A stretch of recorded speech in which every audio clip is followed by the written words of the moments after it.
الشيطان الرجيم بسم الله الرحمن الرحيم. Assalamualaikum warahmatullahi wabarakatuh. Anak-anakku yang soleh dan solehah, alhamdulillah pada hari ini kita dapat belajar pendidikan agama Islam dan arti. Yang pada hari ini kita akan masuk pada materi menyuburkan kebersamaan dengan toleransi dan menghargai perbedaan. Baik anak-anak, mengenai toleransi atau dalam agama yaitu tasamuh. Dalam hal toleransi atau tasamuh, Allah sudah memerintahkan dalam Al-Quran surat Al-Hujurat urutan surat yang ke-49 ayat 13 yang berbunyi A'udzubillahi minasyaitonir rajim. Bismillahirrahmanirrahim. Ya ayyuhan nasu inna khalaqnakum min dzakarin wa untha wa ja'alnakum syu'uban wa qabaila lita'arafu. Inna akramakum indallahi atqakum innallaha alimun khabir. Yang kalau kita translate ke dalam bahasa Indonesia, ya ayyuhan nas, wahai manusia, inna khalaqnakum, sungguh kami telah menciptakan kamu min zakarin, dari seorang laki-laki, wa untha, dan seorang perempuan, wa jalnakum, kemudian kami jadikan kamu syu'uba, berbangsa-bangsa, wa qabaila, dan bersuku-suku. Tujuan apa Allah menciptakan manusia berbangsa-bangsa dan bersuku-suku? Lita'arafu, agar kamu saling mengenal. Inna akramakum, sungguhnya yang paling mulia di antara kamu, indahu atqakum, isi Allah ialah orang yang paling takwa. Innallaha, sungguh Allah, alimun, maha mengetahui, khabir, lagi maha mengetahui, maha teliti. Berdasarkan ayat ini Allah memanggil, menyeru kepada seluruh manusia, yang mana manusia itu oleh Allah diciptakan ada laki-laki dan perempuan. Kemudian dari laki-laki dan perempuan itu Allah jadikan berbangsa-bangsa dan bersuku-suku. Tujuannya apa? Li ta'aruf, untuk saling mengenal. Artinya apa? Ada orang Semarang bisa kenal dengan orang Sunda, orang Sumatera bisa kenal orang Kalimantan, dan seterusnya. Dan manusia yang paling mulia di awal adalah bukan ketampanannya, handsome maupun beautiful, tapi nilai akan ketakwaannya. Apa itu bertakwa? Ma huwa taqwa, at-taqwa huwa imtithalu awamiri wajtinabu nawahi sir au alaniyatan. Takwa adalah menjalankan semua perintah Allah, menjauhi semua larangannya, baik secara terang-terangan maupun sembunyi-sembunyi. Jadi takwa itu tidak hanya ketika kita berada di masjid, berada di majelis taklim, tapi dimanapun kita berada, takwa harus kita pegang erat-erat. Innallaha alimun khabir, sungguh Allah alimun, maha mengetahui, khabir, lagi maha teliti. Artinya kita dalam kondisi bagi keramaian maupun tempat sunyi, tetap takwa menjadi dengan yang paling utama. Baik anak-anakku yang saya cintai dan banggakan, mengenai tasamuh atau toleransi sudah kita pelajari, sudah Pak terangkan. Berikutnya kita belajar mengenai ilmu tajwid. Apa itu tajwid? Tajwid adalah ilmu yang mempelajari cara membaca Al-Quran baik dan benar. Salah satu dari ilmu tajwid adalah tanda wakof. Wakof menurut bahasa adalah berhenti atau menahan.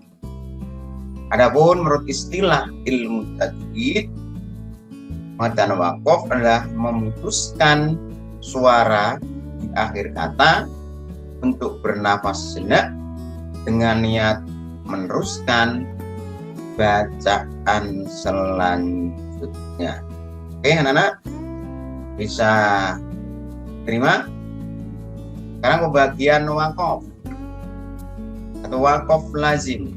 Wakof lazim dilambangkan dengan huruf mim yang artinya harus berhenti atau harus wakof. Jadi ketika anak membaca Al-Quran melihat simbol huruf mim, maka harus berhenti walaupun suara kita bisa kuat. Contoh bacaan wakof lazim adalah ayyakuna lahu walad lahu ma fis samawat. Dalam lafaz walad itu ada huruf mim kecil. Maka ketika kita membaca Al-Quran ada huruf mim kecil yang berada di atas, harus berhenti. Oke, anak? Yes. Berikutnya wakof jaiz. Wakof jaiz terbagi menjadi 3. Number 1, jaiz kafi. Apa itu jaiz kafi? Jaiz kafi adalah boleh wakof dan boleh wasol, artinya boleh berhenti juga boleh diteruskan. Akan tapi lebih utama, lebih afdol berhenti. Jaiz kafi dilambangkan dengan huruf tola yang disambung. Seperti ini anak, perhatikan simbolnya. Berikutnya contoh yang di situ ada tanda wakof jaiz. Pak, dengarkan baik-baik. Qul atu'allimuna Allah bidinikum. Ya. Di atas kata dinikum itu ada tanda wakof jaiz kafi. Ini coba diperhatikan. Oke, nah bisa diterima? Yes, karena kita lanjutkan. Berikutnya jaiz tasawi. Jaiz tasawi dilambangkan dengan huruf jim. Waktu mengucapkan huruf jim, mulutnya bungkam. Jim artinya berhenti maupun wasol. Jadi berhenti boleh, wasol boleh. Contoh, bacaan yang di situ ada tanda wakof jaiz tasawi. Qul la tamunnu alayya islamakum. Yang islamakum itu di atasnya ada huruf jim kecil. Jadi ketika anak membaca Al-Quran, situ ada tanda, ada huruf jim kecil, maka boleh berhenti atau terus. Kalau memang nafasnya kuat, boleh terus, kalau nggak bisa berhenti. Berikutnya adalah wakof jaiz hasan. Itu dilambangkan dengan huruf sholat. Apa artinya? Yaitu boleh wakof berhenti maupun wasol, akan tetapi lebih utama diteruskan. Contoh bacaan Al-Quran yang ada tanda wakof jaiz hasan. Wa na'lamu ma tuwaswisu bihi nafsuhu. Ayat berikutnya. Oke, anak, kita lanjut. Sekarang wakof muraqabah atau mu'anaqah. Wakof muraqabah atau mu'anaqah dilambangkan dengan huruf dengan titik 3, maaf, dengan titik 3. Kalau diteruskan bisa membentuk segitiga sama sisi. Ini anak-anak, coba perhatikan ya. Artinya mu'annaka itu harus berhenti pada salah satu tanda waqaf. Ini terdapat dalam surat Al-Baqarah. Coba perhatikan. Dzalikal kitabu la raiba fi. Itu kan ada titik 3 di antara la raiba titik 3 terus fi itu atasnya ada titik 3. Maka harus berhenti di antara salah satu titik ini. Oke, saya ulang lagi. Dzalikal kitabu la raiba fi hudal lil muttaqin. Artinya dzalika dan kitab ini, dzalika dan ini alkitab la raiba, yang tidak ada keraguannya fihi di dalam Al-Qur'an. Maksudnya di dalam Al-Qur'an ini sebagai orang beriman tidak ada keraguan lagi. Kita harus yakin bahwa apa-apa yang ada di dalam Al-Qur'an ada pasti benarnya 100%. Dan menjadi bentuk lil muttaqin, bagi orang-orang yang bertakwa. Oke anak-anak, kita lanjut selanjutnya. Berikutnya waqaf mamnu. Waqaf mamnu dilambangkan dengan huruf lam alif.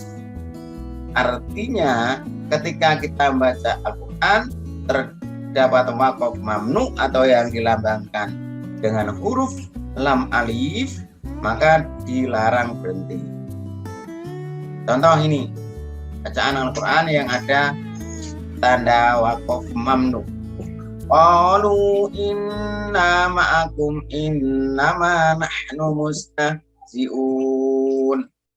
Yang ma'akum, setelah kata ma'akum ini ada tanda lam alif. Maka saat membaca ma'akum terus lanjut, dilarang untuk berhenti.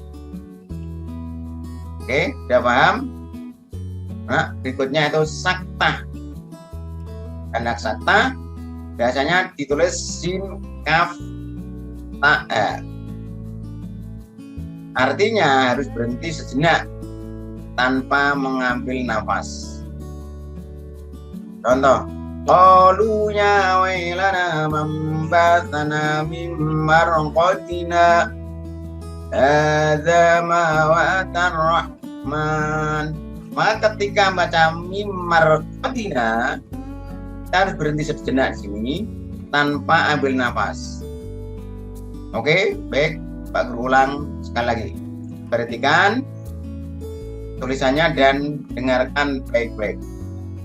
Qalu ya wailana mambatana min marqatina hadza ma wa'atar rahman wa sadaqal mursalun. Baik anak-anak, sudah paham?